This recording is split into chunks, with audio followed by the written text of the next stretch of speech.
হাজার হাজার কাগজ উৎপাদন হচ্ছে কলের চাকায়।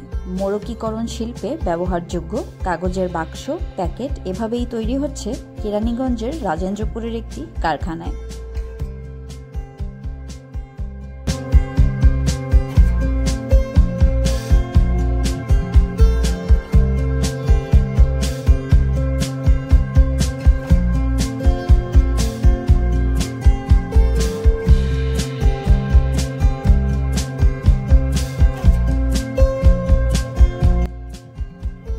এখানকার কাঁচামাল আসে বর্জ্য থেকে।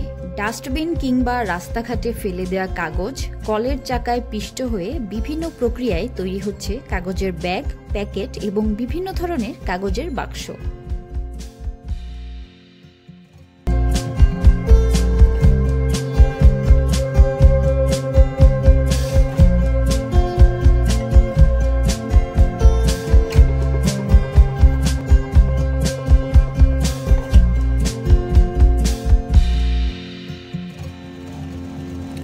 চলুন কারখানায় কর্মরত একজনের মুখেই শুনে নেওয়া যাক কিভাবে এরা বানিয়ে থাকে এ ধরনের মোড়কীকরণ প্যাকেট।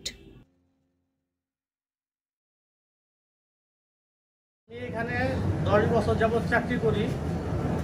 কেরানীগঞ্জে যেহেতু আপনার ময়লা আবর্জনা থেকে যে কাগজটা হয় সেগুলো সরবরাহ করে আমরা এটা রিপেয়ারিং করে ভালো জাতের বোর্ড তৈরি করি।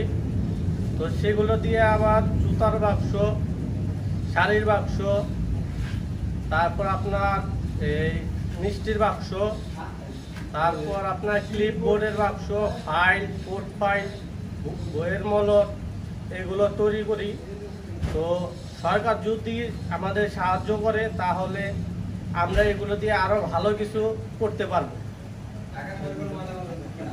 আমরা এখানে কেরানীগঞ্জে যত ময়লা আবর্জনা আছে এখান থেকে কাগজ বাছাই করে আইনা রিফায়ারিং করে এখানে বোর্ড মেলে বোর্ড বানাই। বোর্ড দিয়ে জুতার বাক্স হয়, মিষ্টির বাক্স হয়, শাড়ির বাক্স হয়, আরও কত বিভিন্ন ধরনের বাক্স হয়। কেরানীগঞ্জের রাজেন্দ্রপুরের একটি কারখানা, যেখানে কেরানীগঞ্জের ময়লা আবর্জনা থেকে কাগজ বাছাই করে এনে সেগুলোকে রিফাইনিং করেই বছরের পর বছর ধরে এভাবেই বানিয়ে যাচ্ছেন কাগজের প্যাকেট এবং বিভিন্ন ধরনের কাগজের বাক্স।